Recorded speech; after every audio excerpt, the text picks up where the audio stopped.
नमस्कार। 2011 और 2012 के कालखंड में सुर्खियों में रहने वाले सीएजी ने इतने सारे रिपोर्ट्स लाए कि मनमोहन सिंह सरकार की विश्वसनीयता ही खतरे में आ गई और उसके बाद करीबन 13 साल हो गए, 2025 में आ गए और आज के तारीख में कई वर्षों से सीएजी अब अखबारों के सुर्खियों में भी नहीं आता है। तो इतना बड़ा परिवर्तन क्यों आया, इसके बारे में चर्चा करेंगे, लेकिन वो चर्चा हम करेंगे एक किताब के बैकड्रॉप में और वो किताब है CAG ensuring accountability amidst controversies and inside view, और लिखा है पी शेष कुमार। और जो ऑथर हैं वो हमारे साथ जुड़ रहे हैं, इन्होंने ही खुद लिखा है किताब। नमस्कार शेष कुमार जी। नमस्कार मनीष आनंद जी। तो आपने एक इनसाइडर अकाउंट लिखा है इस सीएजी के पूरे वृतांत के ऊपर। सर, हम आपसे पहले तो यही जानना चाहेंगे कि अचानक सीएजी सुर्खियों से कैसे गायब हो गई? क्या हो गया सीएजी को? काम करना बंद हो गया क्या? यही एक विडंबना या दुविधा है सीएजी की जो संस्था है उसके विषय में। ज्यादा पब्लिसिटी करते नहीं है। अंग्रेजी में कहें तो पब्लिसिटी शाय या publicity reticent. the approach appears to be let their work speak for itself. So दो प्रेस कॉन्फ्रेंसेस में जाना या मीडिया में जाना, सुर्खियों में आना पसंद नहीं करते हैं अपने आप। तो प्रोएक्टिव तो वो जाते नहीं हैं। एक दूसरी समस्या ये है कि ये सीएजी के जो रिपोर्ट आते हैं उस पे हाल में सुप्रीम कोर्ट ने भी एक जजमेंट दिया है अगस्त 2024 में कि इनकी जो चर्चा होनी चाहिए वो होगी मात्र पब्लिक अकाउंट्स कमेटी में, पार्लियामेंट की पब्लिक अकाउंट्स कमेटी में। सो ये पब्लिक अकाउंट्स कमेटी इसको जांच करती है, सेक्रेटरीज टू गवर्नमेंट उनको बुलाती है ओरल एविडेंस के लिए, फिर अपना रिपोर्ट, अपना व्यूज पार्लियामेंट को सबमिट करती है। तो सुप्रीम कोर्ट का कहना है कि सीएजी का रिपोर्ट जब तक पब्लिक अकाउंट्स कमेटी की समीक्षा न हो तो ये मात्र एक उनका व्यू रहता है। तो इसकी फाइनलिटी तभी होती है जब पीएसी रिपोर्ट देता है।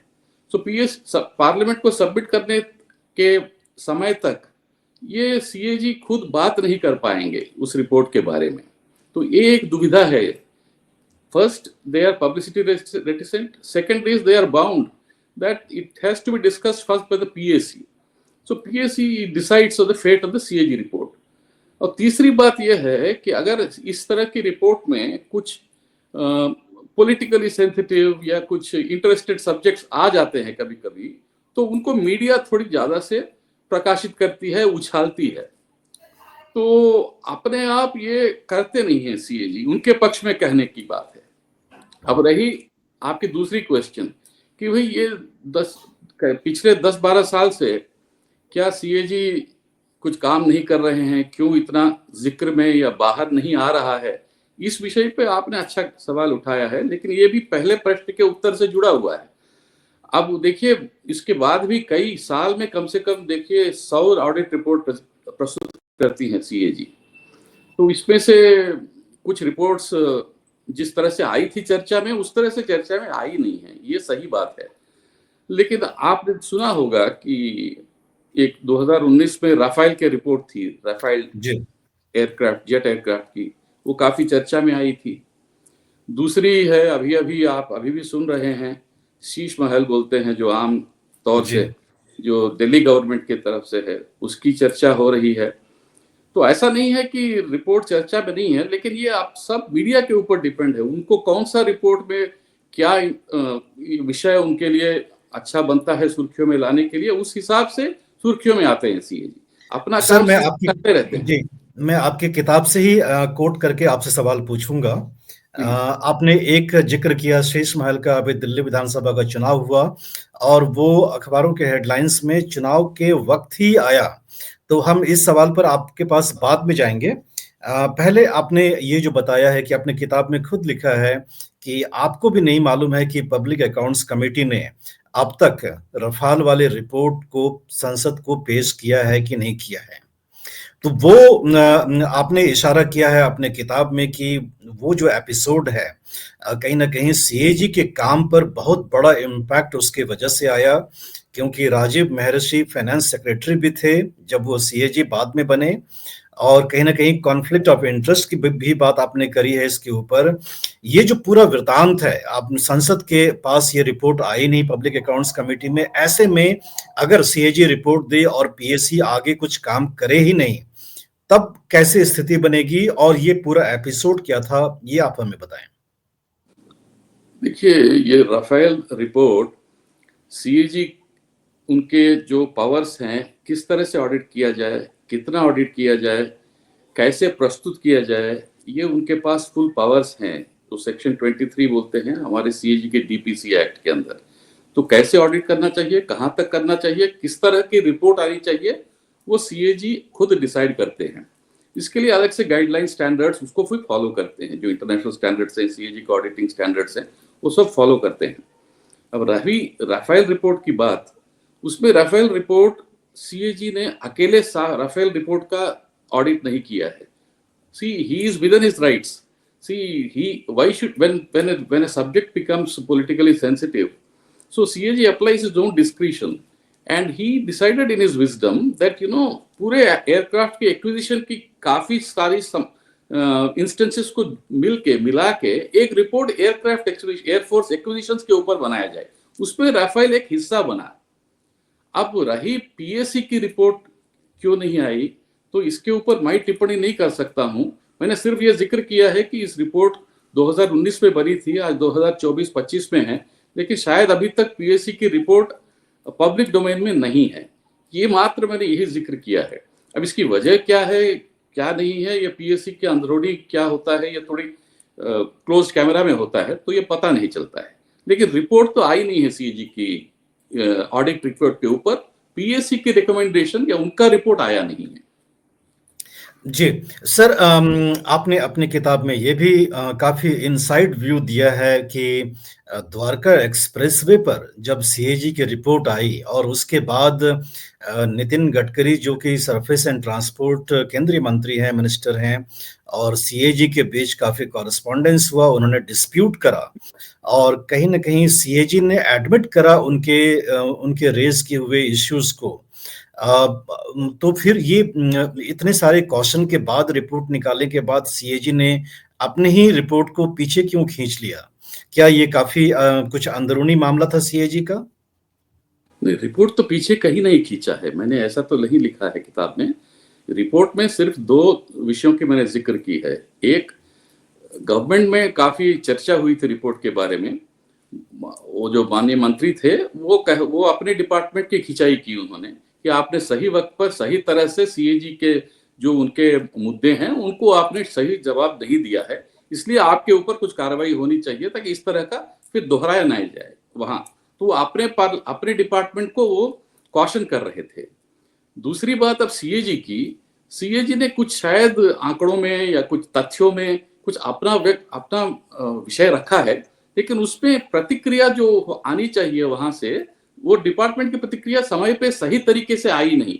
लेकिन सीएजी वेट नहीं कर सकते हैं ना, अपना रिपोर्ट कितना टाइम देंगे उनको। तो अपने विषय से उन्होंने अपना प्रस्तुत किया। अब उसके ऊपर ये हो सकती है कि भाई सीएजी का तथ्य या उनका कंक्लूजन शायद पूरी तरह से नहीं दिया गया है, सही नहीं दिया गया, कुछ फैक्ट्स और जुड़ने थे। उसके बाद ये सब पीएसी देखेगा। ये रिपोर्ट तो जाएगी पीएसी के पास वो मंत्रालय के नुमाइंदे सेक्रेटरी साहब भी आएंगे, बताएंगे क्या क्या सीएजी रिपोर्ट में कमियां थी, उनको भी लेने के बाद एक अच्छी तरह से एक अपना रिकमेंडेशन पीएसी देगी। तो ये कहीं कमियां नहीं है इसमें मेरी दृष्टि से। जी बिल्कुल, आपने चूंकि आपने सीएजी में खुद काम किया है और ये काफी लंबे समय आपने काम किया है, तो ये जो किताब आपकी है एक इनसाइडर्स अकाउंट के रूप में ही हम लेंगे। शेष कुमार जी, आप हमें ये बताएं कि काफी सारी बातें ये कही जाती है कि पिछले कुछ वर्षों में इंस्टीट्यूशंस के ऊपर क्वेश्चन मार्क उठे हैं, और सीएजी एक बहुत बड़ा इंस्टीट्यूशन हमारे देश का है, क्योंकि वो कहीं ना कहीं अपने रिपोर्ट के साथ जवाबदेही तय करता है एग्जीक्यूटिव का। तो क्या as an institution, where does CAG stand now, and by not being so proactive in making your reports available to the people and so proactive as you were in 2010s, are you not compromising with the quality of the institution that the CAG was known for? सी यही एक बड़ा चर्चा का विषय बनता है।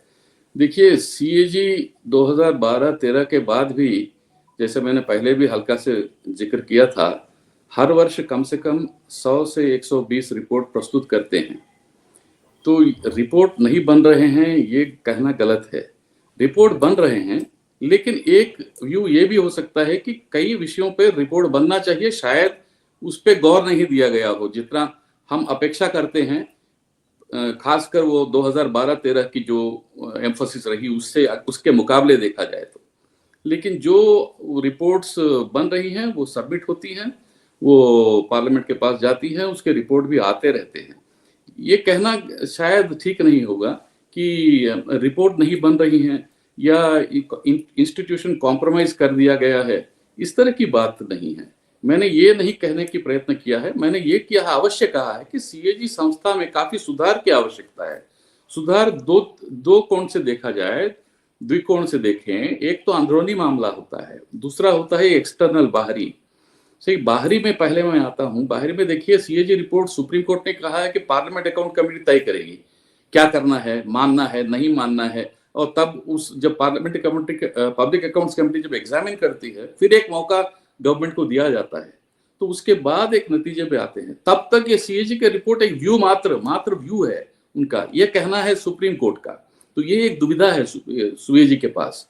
तो CAG के रिपोर्ट पे कुछ एक्शन ना लिया जाए, क्या लिया जाए, ये उनके हाथ में नहीं है। अपना रिपोर्ट बैलेंस करके ऑडिटेड एंटिटी का व्यूज लेके जितना ऑब्जेक्टिव हो विथ एविडेंस सबमिट करना ही उनका काम है। अब रही बात अंदरूनी बात, देखिए काफी चीजें जो करनी चाहिए सीएजी में, किसी भी संस्था में, क्यों हम सीएजी का ही सिर्फ जिक्र करें, तो सीबीसी हो, सीबीआई हो, यूपीएससी हो, हर संस्था जो इंडिपेंडेंट कॉन्स्टिट्यूशनल बॉडी होती है, हालांकि सीबीआई कॉन्स्टिट्यूशनल बॉडी नहीं है, तो उन सब में भी सुधार की आवश्यकता है। तो इस तरह की इंट्रोस्पेक्शन की आवश्यकता है। इसी के ऊपर मैंने बल दिया है इस किताब में। इंट्रोस्पेक्शन किस तरह से होनी चाहिए? देखिए, आपने 11-12 में कही है कि बड़ी रिपोर्ट से आई हैं, लेकिन उन रिपोर्टों में भी, उन रिपोर्ट पे के ऊपर लिखिए, कोल रिपोर्ट ले या 2G स्कैम रिपोर्ट लें, ये उसके अलावा और 2 रिपोर्ट आई हैं जो प्रेस में शायद उतनी जिक्र नहीं हुई है। एक दिल्ली एयरपोर्ट का पब्लिक प्राइवेट पार्टिसिपेशन का रिपोर्ट आया था उसी दौरान 2012 में। एक और रिपोर्ट आया था, ये स्पेस डिपार्टमेंट में एक अंतरिक्ष कॉर्पोरेशन है, उनके साथ देवास मल्टीमीडिया का एक बड़ा डील हुआ था एस बैंड स्पेक्ट्रम को प्राइवेटाइज करने के लिए। इन 2 रिपोर्ट में भी सीएजी साहब ने 1,65,000 करोड़ का प्रेजम्पटिव लॉस एक रिपोर्ट में दिल्ली गवर्नमेंट के, दिल्ली एयरपोर्ट के प्राइवेटाइजेशन के मामले में, और दूसरा देवास मल्टीमीडिया में 2 लाख करोड़ का लॉस हुआ है, इस तरह का जिक्र किया है। लेकिन कितने लोगों को याद है कि ये दोनों रिपोर्ट में भी इतने बड़े रकम की वहां उन्होंने जिक्र किया हुआ है? सिर्फ हमारे कोल रिपोर्ट और टीजी स्कैम पे ही हम जाते हैं, क्योंकि उन 2 रिपोर्टों पर सुप्रीम कोर्ट ने बड़ा कदम उठाया था, पूरा कैंसिल किया था एलोकेशंस को, कोल ब्लॉक एलोकेशंस को और स्पेक्ट्रम एलोकेशंस को। उसके बाद सीबीआई ने एंटर किया फील्ड में, फिर वो रिटायर्ड ऑफिसर्स को अरेस्ट हुए कुछ लोग, और वो अभी भी मामले क्रिमिनल वाले चल रहे हैं। तो इस हिसाब से सीएजी तो सिर्फ अपना रिपोर्ट सबमिट किया, उसके बाद क्या होता है उनके हाथ में नहीं है। तो ऐसा कहना कि बाद में अभी काम नहीं हो रहा है या उस तरह का काम नहीं हो रहा है, एक चीज है मैंने कहने की प्रयत्न किया है इस किताब में कि ये जो प्रिजम्पटिव लॉस की फिगर्स हैं, जो हमने लाखों करोड़ों में हमने जिक्र किया था, शायद इस पे सीएजी को दोबारा सोचने की आवश्यकता है। आप 2 लाख करोड़, 1,75,000 करोड़ कुछ भी जिक्र करिए, उसकी एजम्पशंस आप अपफ्रंट दिखाइए, दिखाने के बाद नेट प्रेजेंट वैल्यू की भी जिक्र करिए उसमें। सिर्फ नेट प्रेजेंट वैल्यू अब देखिए एक रिपोर्ट में या 2 रिपोर्ट में छोड़ के 4 रिपोर्ट में नहीं किया है। तो इस तरह से करने से क्या होता है, कंसिस्टेंसी नहीं रहती है रिपोर्टिंग में। और मीडिया में भी ये एक ही तरफ से देखते हैं, पूरा रिपोर्ट पढ़ता कोई नहीं है। सीएजी के रिपोर्ट 200 पेज 250 पेज के रिपोर्ट होते हैं, उतना पढ़ने का समय लोगों के पास होता नहीं है। तो सिर्फ वो समरी या फिगर को उछाल के उसी के ऊपर चर्चा में और ये पॉलिटिकल एक्सप्लॉइटेशन में चला जाता है। ये मेरा विचार है। बिल्कुल, सीएजी का जब रिपोर्ट जब पहले जब हुआ करता था, जब सीएजी अखबारों के फ्रंट पेज के सुर्खियों में रहता था। तब सीएजी जब रिपोर्ट अपनी सबमिट करती थी, तभी वो प्रेस कॉन्फ्रेंस भी करते थे उसी समय। अब तो वो आपने बता ही दिया कि क्यों नहीं करते हैं, उसका कारण आपने काफ़ी एक्सप्लेन कर दिया। तो वो जो आंकड़े आते थे 0, 0, 0 जिसका कोई खत्म होता ही नहीं था, और विनोद राय ने बाद में एक किताब भी लिख दिया, नॉट जस्ट एन अकाउंटेंट। वो सारा वृतांत तो अब इतिहास के पन्नों में दर्ज रह गया, और डॉक्टर मनमोहन सिंह अब हैं भी नहीं, और वो एक कह के चले गए थे स्टेटमेंट कि history will be more kinder to me than the contemporary media and the opposition. और वो उनके स्टेटमेंट को हमने अभी कुछ दिन पहले याद भी किया, और मीडिया का रुख बहुत सिंपैथेटिक रहा शेष कुमार जी उनके उस स्टेटमेंट के बारे में। आपने ये बताया था कि सीएजी में क्या सुधार होने चाहिए थे। आपने शायद वो बताया नहीं, क्योंकि वो हम जानना चाहेंगे। आपने पहले स्पष्ट कर दिया कि सीएजी जो है एक कॉन्स्टिट्यूशन बॉडी नहीं है। ये आपने पूरा स्पष्ट कर दिया, तो उसी हिसाब से इलेक्शन कमीशन भी कॉन्स्टिट्यूशन बॉडी नहीं है शेष कुमार जी। तो क्या सुधार होने चाहिए सीएजी में, ताकि लोगों का जो विश्वास है कि अगर कोई पावरफुल गवर्नमेंट आ जाए, काफ़ी पावरफुल गवर्नमेंट आ जाए, तब भी जो संस्थाएँ हैं, वो अपना काम बिना किसी दखल-अंदाज़ी का यूँ ही करते रहेंगी। पहले एक चीज़ मैं करेक्ट करना चाहता हूँ, शायद मैंने ठीक से समझाया नहीं, आपने समझा नहीं। ये सीएजी कॉन्स्टिट्यूशनल बॉडी बतौर है, जो कॉन्स्टिट्यूशनल बॉडी है, ऐसे इलेक्शन कमीशन भी कॉन्स्टिट्यूशनल बॉडी है, क्योंकि वो कॉन्स्टिट्यूशन में उनका जिक्र है। There shall be a CAG of India बोल के कॉन्स्टिट्यूशन 148 टू 151 में कॉन्स्टिट्यूशन के में ही जिक्र किया गया है। So CAG is a constitutional body. Number two is what are the internal reforms or introspection or improvements required in the functioning of CAG according to me, in my opinion, after so many years of service and have been closely associated with that institution. See, number one is you have to adhere to auditing standards clearly. Number two, see, when you give a report, we have to consult the audited entity very carefully, weigh their replies also very seriously, not simply dismiss the replies saying that this reply is not tenable, it is not acceptable. In fact, these type of suggestions have been given by no less than an international peer review conducted again in 2012 out of the initiative of then CAG. See, international peer review conducted by a sister supreme audit institution like Australian National Audit Office with representatives for 4 other supreme audit institutions. उन्होंने 3 सालों के जो reports हैं, about 100 reports and odd, उसमें से 35 reports को उन्होंने select करके क्या क्या कमियां हैं या क्या इंप्रूवमेंट्स और सुधार हो सकती है, उसके बारे में उन्होंने एक बड़ा विस्तृत जानकारी दी थी। और सीएजी को क्रेडिट पे जाता है कि इस रिपोर्ट को वेबसाइट में है, अभी भी है सीएजी की वेबसाइट पे ये रिपोर्ट। उस रिपोर्ट का जिक्र मैंने इस किताब में भी किया है। उस रिपोर्ट पे ये लिखते हैं कि भाई आपको रिपोर्ट ऑडिटेड एंटिटी की रिप्लाईज को केयरफुली सीरियसली कंसिडर करना है, सिंपल रिजॉइंडर्स नहीं देना है, और पॉजिटिव एंड गुड वर्क जो आप नोटिस करते हैं आपके ऑडिट के दौरान, उसकी भी इक्वल ट्रीटमेंट और उसकी रिफ्लेक्शन भी होनी चाहिए आपको ऑडिट रिपोर्ट पे। और लास्टली देखिए, अगर हमारे रिपोर्ट्स में रिप्लाईज के बिना हम या ठीक से रिप्लाईज को कंसिडर किए बिना हम पब्लिक अकाउंट्स कमेटी पे जाते हैं, तो क्या होता है, पब्लिक अकाउंट्स कमेटी एक हेडमास्टर की तरह बैठ के वहां पे वो सेक्रेटरी को पूछती है आपने क्यों रिप्लाई नहीं दिया, तो वो रिप्लाई देते हैं, तो फिर सीएजी एग्जामिन करता है, ये लगातार चलता रहता है।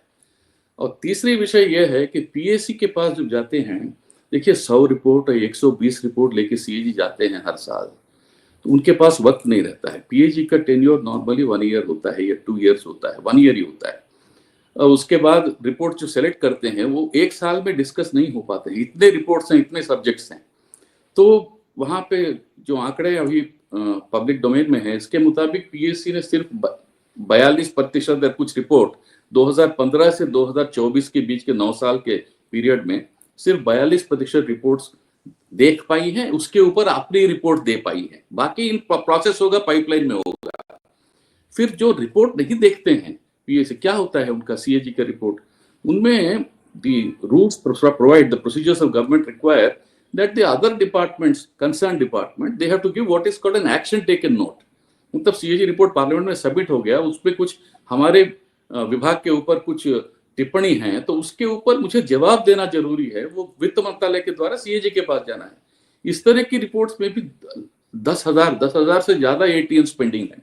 कुछ हजारों एटीएन ऐसे, इसको एक्शन टेकन नोट बोलते हैं, जिसमें पहला स्पंदन भी नहीं आया है मंत्रालय से। तो देखिए, ये सब सिर्फ सीएजी के हाथ में नहीं है। तो सीएजी क्या कर सकता है? सीएजी एक उनका ऑडिट को कम कर दें, एक बार इतने रिपोर्ट मत बनाए, नहीं बनाए। रिपोर्ट नहीं बनाए तो आप पकड़ेंगे कि भाई पहले देखिए इतने रिपोर्ट्स आते थे, अब रिपोर्ट कम कर दिया आपने। रिपोर्ट आते हैं और ज्यादा आते हैं तो ये बोलेंगे कि भाई हमारे पास वक्त नहीं है और एक्शन टेकन नोट नहीं है। तो प्रॉब्लम देखिए, ये ऑडिटर ऑडिटी के बीच में जो रिलेशनशिप, एक ट्रस्ट होना चाहिए। ठीक है, मानते हैं कि थोड़ी सी तनाव होनी चाहिए ऑडिट में और ऑडिटेड एंटिटी में, लेकिन कंस्ट्रक्टिव क्रिटिसिज्म होना चाहिए। It should lead to some improvements in governance, improvements in statute, improvements in और जो लॉसेस होते हैं उसको कवर करना है। ये सब सीएजी के द्वारा आ सकता है। तो इसमें सीएजी को एक अपना एक विश्लेषण की आवश्यकता है। वो करते भी हैं, अपने पास एक है। लेकिन मेरा 2 रिकमेंडेशन थे। एक तो भाई आपके रिपोर्ट्स को एक इंटरनेशनल पीयर रिव्यू कराना जरूरी है। 2012 के बाद आपने करवाया नहीं है इंटरनेशनल पीयर रिव्यू। दूसरा, आपके डोमेस्टिक इंटरनल पीयर रिव्यूज का भी एक अपना तरीका है, वो उसको भी थोड़ा दृढ़ करें, सुदृढ़ करें, और उसमें जो नतीजे आते हैं उस पर चर्चा करें उसको, तभी तो सुधार आएगी ना। उस कहाँ चर्चा हो रहा है, किससे चर्चा हो रहा है, ये किसी को पता भी नहीं है। तो इस तरह के कुछ विषय हैं मैंने जो इस किताब में चर्चा करने के प्रयत्न किया है।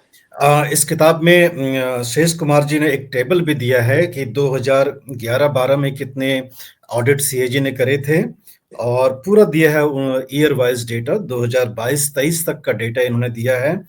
2011-12 में अगर हम यूनियन रिपोर्ट्स यानी केंद्र सरकार के मामलों का रिपोर्ट्स अगर देखें तो 104 रिपोर्ट सीएजी से आए थे और स्टेट गवर्नमेंट्स का 33 था। तो सब मिलाकर के 137 रिपोर्ट्स सेंटर और स्टेट्स के थे। सेंटर के बहुत ज्यादा और स्टेट के करीबन 1/3 उस समय थे।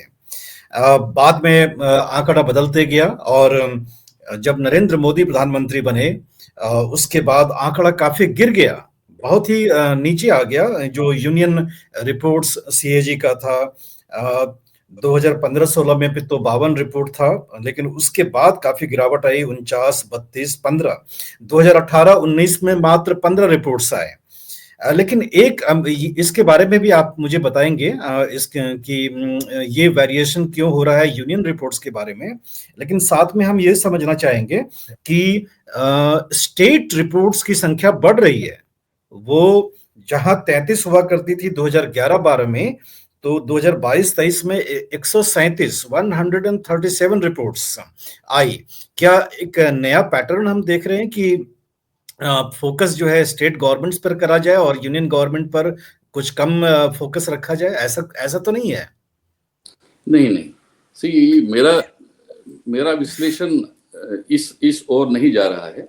मेरा आपका विश्लेषण एक तरीके से सही है कि नंबर की जो रिपोर्ट की आंकड़े हैं, नंबर हैं, वो शायद थोड़ा कम हुआ है। वो सही है, आंकड़े हैं। मैंने सीएजी के रिपोर्ट से ही लेके आंकड़े वहां पे रखे हैं, अपना आंकड़ा नहीं है ये।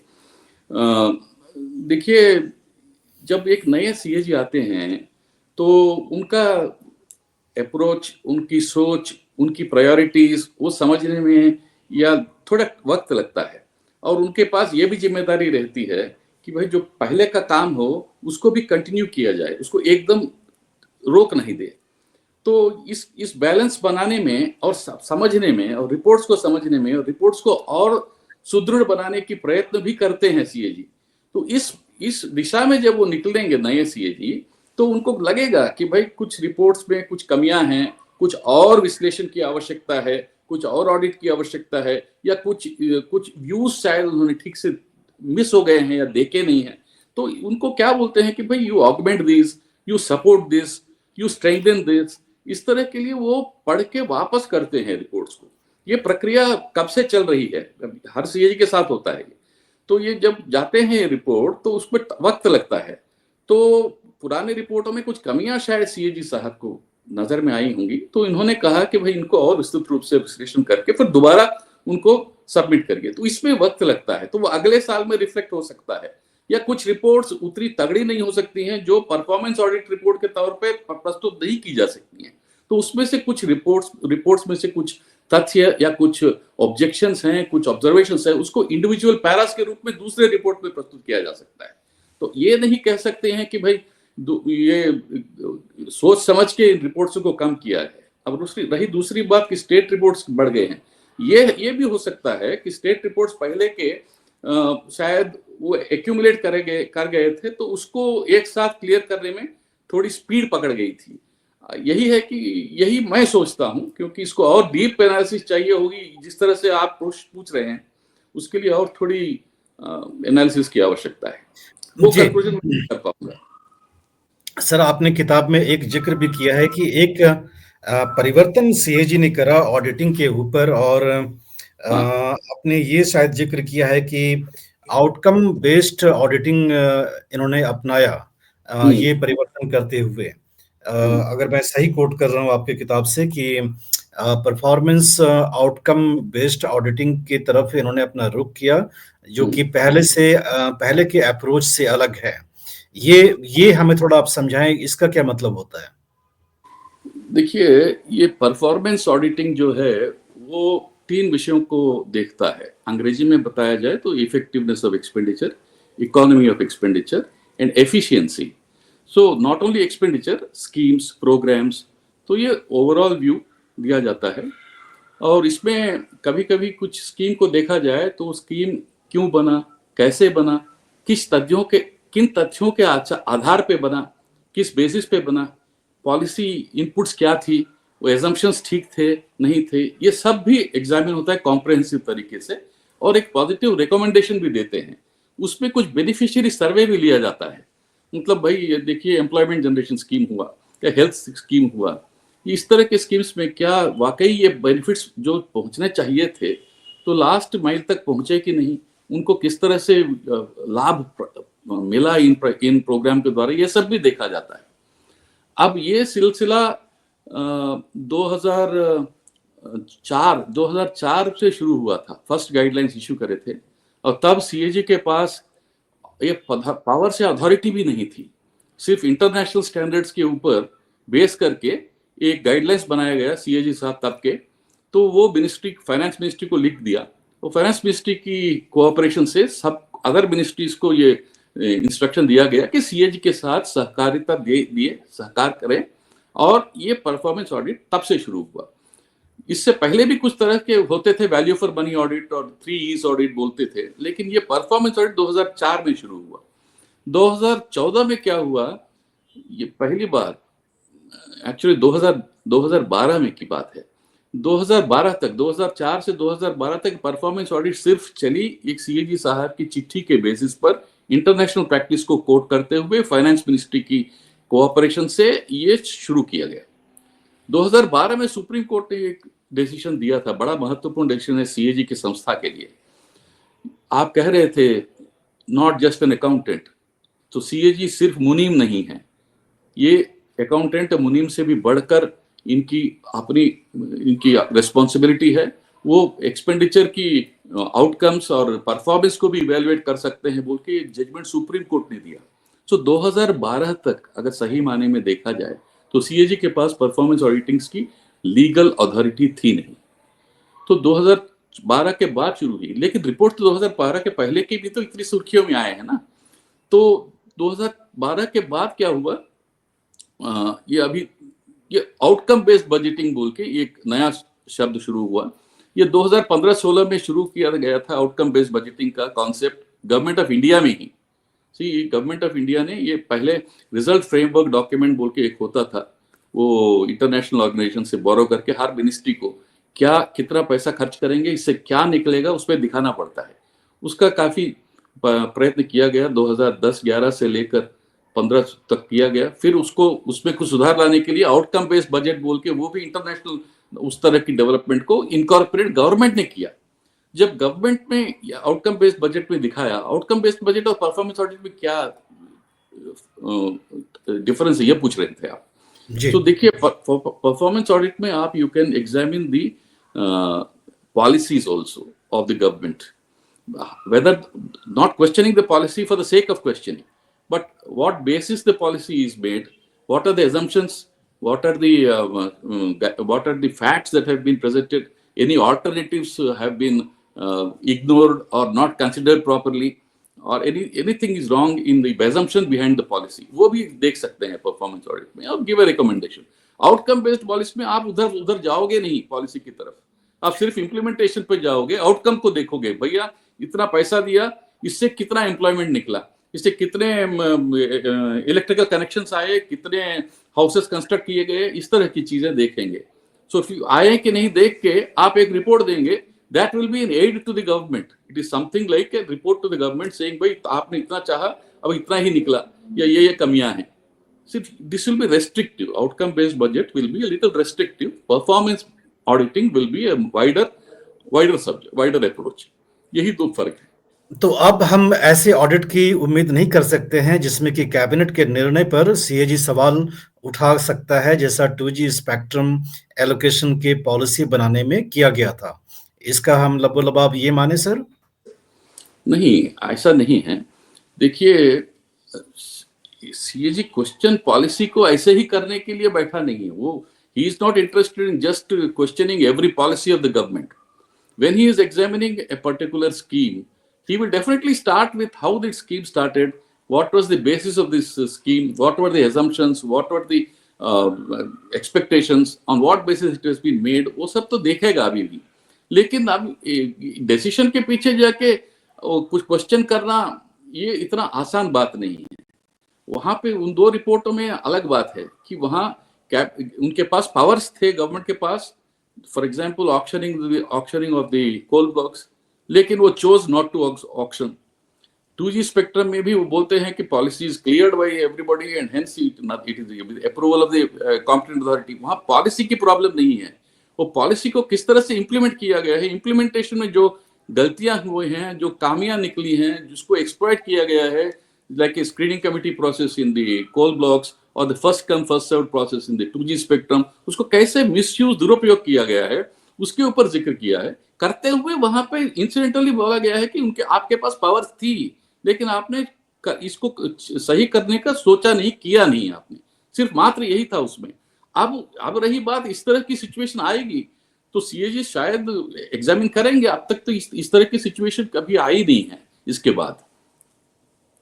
जी, काफ़ी सही क्लैरिफिकेशन दे दिया हमें अंडरस्टैंडिंग के लिए वो फ़ायदा होगा. आपने अपने किताब में ये भी ज़िक्र किया है और हम ऐसे आम तौर पर ये एक परसेप्शन है कि सीएजी अपना रिपोर्ट दे करके मानो कि काम खत्म हो गया, ऐसी वाली बात होती है. ऐसा है नहीं है.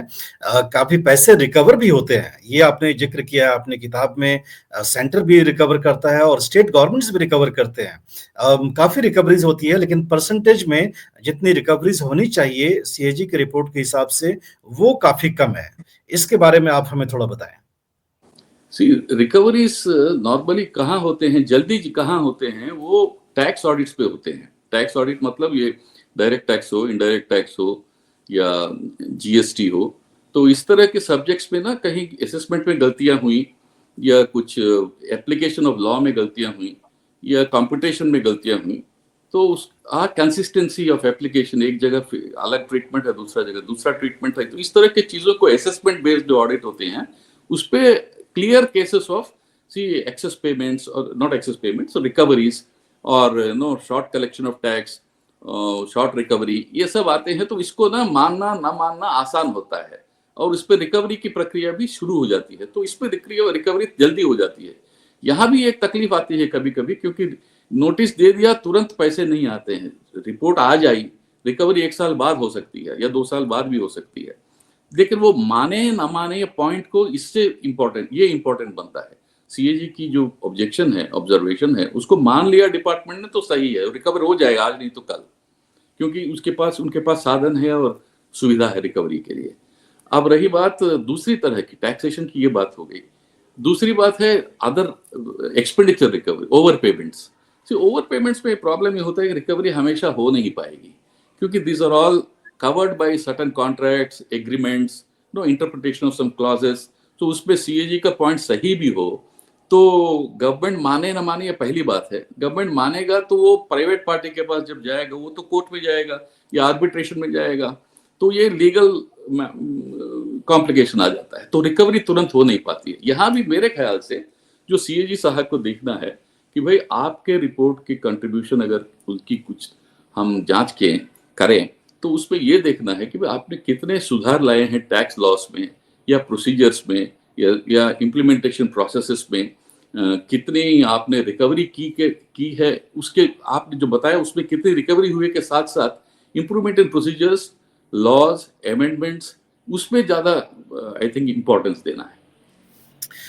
सर, हमने आपसे समय जो लिया था उससे हम एक्सीड कर गए हैं, लेकिन हम इस डिस्कशन को खत्म करने से पहले एक सवाल आपसे और पूछेंगे।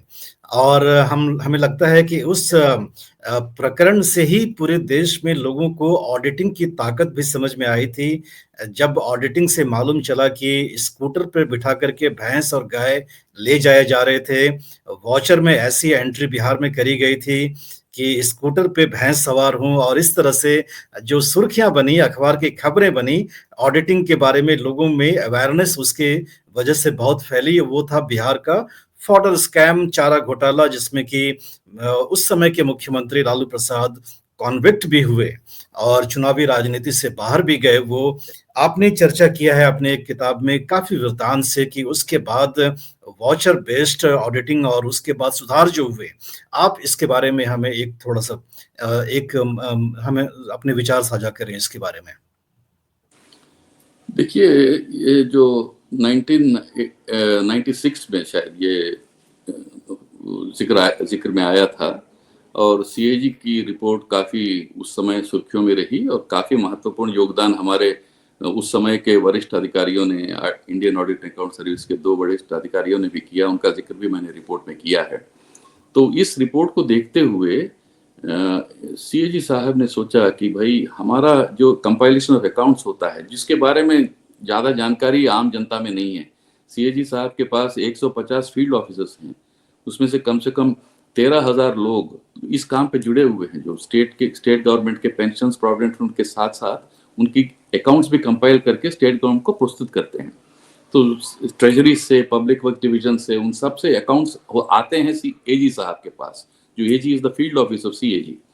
तो जब वो भेजते हैं तो उन वाउचर्स के साथ जब कंपाइल करते हैं तभी एक प्रिलिमिनरी ऑडिट भी होती है। हमारे ये दूसरे साहब बैठे हैं साथ में, एजी ऑडिट, तो ये वाउचर कंपाइल करने के बाद उनको भेजते हैं। तो ये कंपाइलेशन के दौरान ही इस तरह की जो घोटाले हैं वो पकड़े जाने की चांसेस को इंक्रीज करने के लिए ये कंप्यूटराइजेशन शुरू किया गया था। वाउचर से ही डायरेक्ट कंप्यूटराइज करेंगे, अकाउंट्स को कंपाइल करेंगे और उसको तुरंत उसी को ऑडिट करने के लिए भी भेज देंगे। तो उसमें एक्सपेक्टेशन ये था कि this will be it will speed up the process of compilation and also help in finding out such irregularities at the very earlier stage rather than 2 years or 3 years later by accident. So ये था तब का experiment. ये बहुत सालों से चल रहा है, अभी मेरे ख्याल से ये 25 साल होने को हैं।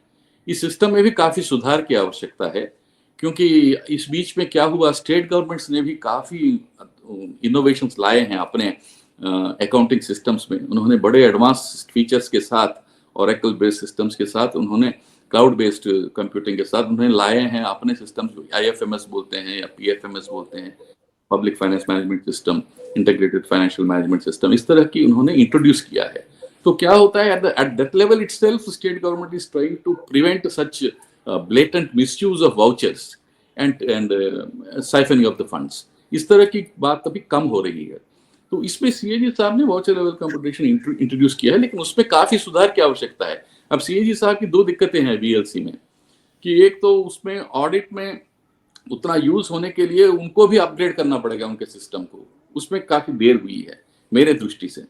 और दूसरा, अब स्टेट गवर्नमेंट को जो सिस्टम्स अपने आप इंडिपेंडेंटली बनाए हैं उसका और इस दोनों सिस्टम में तालमेल की आवश्यकता है, तभी दोनों को फायदा होगा। यही मैंने इस सिस्टम में, इस चैप्टर में एक्सप्लेन किया था, और ये has emanated out of that 1989 fodder scam.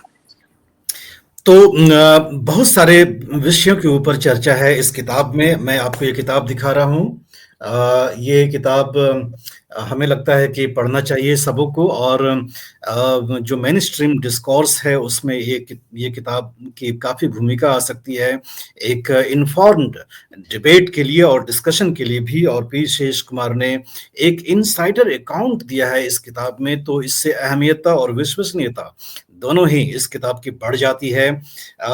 Sir, आपने हमें अपनी किताब के बैकड्रॉप पर बहुत ही काफ़ी सारी जानकारियाँ हमें दी, विचार साझा किया, इसके लिए आपका बहुत-बहुत धन्यवाद and wish you a very good luck to your book. Thank you so much. Thank you so much. तो ये